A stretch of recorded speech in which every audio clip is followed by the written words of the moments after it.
Halloween is just days away, and I always try to do something special. But like last year, I didn't get around to doing everything I wanted to do. I've been spending a lot of my free time working on music, which has been good for me, but not so much for YouTube. And seeing that I recently did a podcast with my good buddy Matt St. Jack talking about the Castlevania anime along with some of the classic games, I thought I'd play off that, as Castlevania can be considered Halloweeny.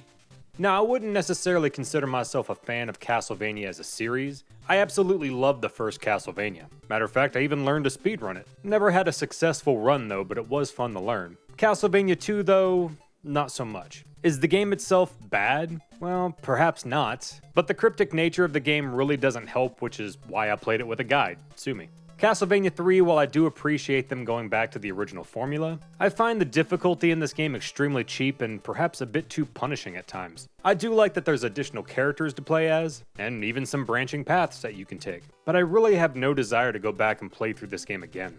Super Castlevania 4 was good, but didn't really click with me. Bloodlines on the Genesis I enjoyed a bit more than I expected. The somewhat modern setting was a nice departure from the previous games. And by modern I mean 1917, which hey, was only 10 years before my grandmother was born. And finally, Rondo of Blood is no doubt my absolute favorite in the series. While still frustrating at times, I absolutely love this game. With that being said, I never really got into Symphony of the Night or any of the games that followed. Although I did play quite a bit of Bloodstained Ritual of the Night, which, well, borrows quite a bit from Symphony of the Night. So I guess you can say I'm more of a fan of Castlevania 1 and Rondo of Blood. But what if I were to tell you there's even more old school Castlevania goodness to discover? And of course I'm talking about hacks. I find it incredible that fans of classic games will spend their free time enhancing or in some cases completely creating a new experience from the ground up. Not for monetary value, but simply because they want to. So today we're going to be talking about Castlevania and the Holy Relics.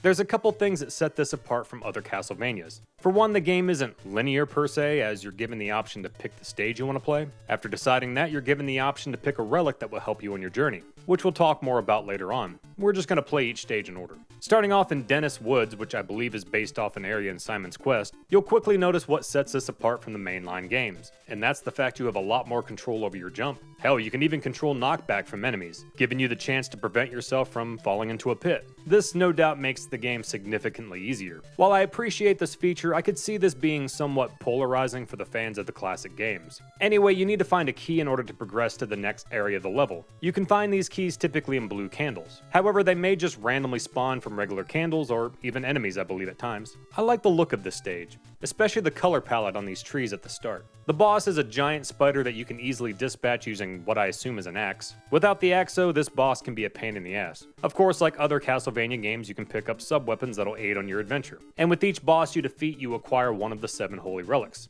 So now let's move on to Camilla Crypt, which I assume is roughly named after Carmilla. Now we have the option to pick from one of 2 relics in our possession. The cross does what you think it would do. It kills pretty much every enemy on screen. The crown, I believe, makes your attack stronger, at least that's what I think it does. Anyway, not much to say about this level, other than these Cyclops mummies and floating head thingies are annoying. The boss is a giant floating head that you can easily overcome with some holy water and some sensual whipping from your primary weapon. Moving on to Andra River, which I'm assuming is named after Andrus or Andros from Portrait of Ruin. I don't know, I'm just Googling shit at this point. I'm not the biggest fan of this stage.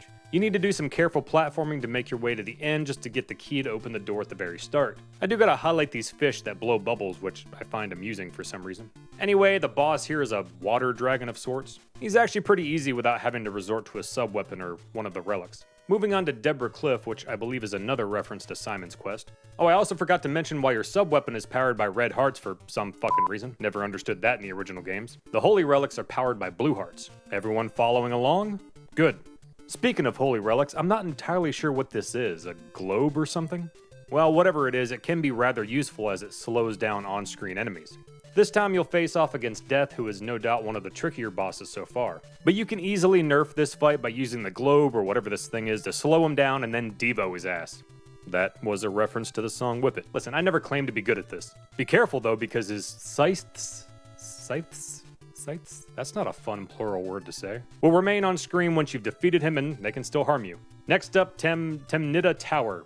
Not sure what this name is referencing. You know, I just realized I forgot to mention what the money bag relic does. Well, it seems like it gives you more points when you attack enemies. I find this one somewhat useless, but that's my opinion. By the way, I feel like the game tries to troll you if you game over. I decided to kill myself in order to figure out what the relic we got from death did, which happens to be a cup of coffee for some reason. Well, the game takes you right back to the main menu. But after having a mini panic attack, you'll realize your progress is saved. Also, this is the only time I've game overed so far, which I'm not counting as I did it on purpose. Let's just say the game is a bit more forgiving than the mainline games. I'm not saying it's a walk in the park, but I feel some seasoned Castlevania players will find this much easier. Anyway, the coffee cup is extremely helpful as it refills some of your health. I think we can all relate to that in some way. Remember when I said I hadn't actually game overed so far? Well, we had a good run up into this boss. What a crock of shit. Second time around, Bone Daddy here didn't stand a chance. The stopwatch proved to be rather useful here. So we've acquired all but one of the 6 usable holy relics. Did they save the best for last? What could the final relic be? Some high heels. Anyway, we've now unlocked the final stage, Vrad Manor. And no, I didn't say that wrong. Not too much to say here. You start off outside of Vrad Manor and eventually make your way to the entrance. I do like the look of this room leading up to the boss. Oh man, we've made it. This is it. It's time to face off against Vrad himself. Well, that's not what I was expecting. Oh, I forgot to mention what the high heels of Doom do. Do they make you more fashionable? Do they allow you to outrun a T-Rex like in Jurassic World, even though the first movie stated they clocked the T-Rex at 32 miles per hour and the fastest man alive, Usain Bolt's top speed is 27.33 per hour according to Google? Seriously, am I the only one who's annoyed by this? Well, obviously no, because that would be stupid. So what do? They teleport you to the top of the stage. This might seem stupid, but I remember using this on another level on my first playthrough, which made the level significantly easier. Anyway, back to the boss. I don't remember having a hard time with this fight on my first playthrough, but yeah. So I'm not gonna lie, I may have been 3 or 4 drinks in at this point. Obviously I had to replay through the stage, so for some reason I decided to turn off my game capture, and I'd start recording once I got back to the boss. Can you believe that I forgot? Anyway, I wasn't playing this game all over again just to capture footage of beating the boss. But I can still tell you the secret, or at least what worked for me. Try not to die, bring some holy water, which doesn't work for phase 1. Keep whipping Old Man Carruthers here in the face while avoiding these floating head thingies, which are annoying as hell. Phase 2, we fight off against Baphomet, which is kinda cool actually. Stunlock his ass with the holy water, use the crown relic, and Daz band his ass back to hell. That was a reference to the band who sings the song Let It Whip. Fuck you try writing a script. Anyway, upon his defeat, you're given a book, which is the final holy relic, and that's the game.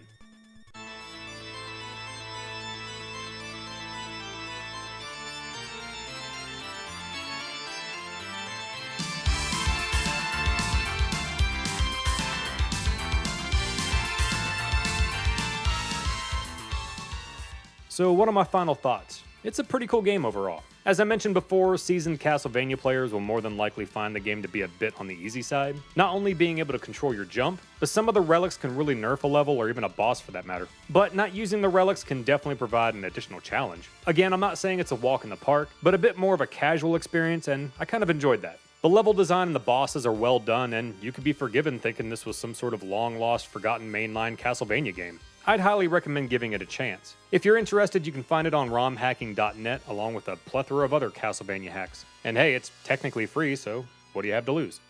Now, I'm sure this won't be the last Castlevania hack I play. Matter of fact, I have another one right here called Blood Moon. However, I remember this one being a bit more difficult. Well, anyway, thanks again for watching, guys. You know what to do. Like, comment, subscribe, all that fun stuff. Have a safe and happy Halloween, and I'll see you next time.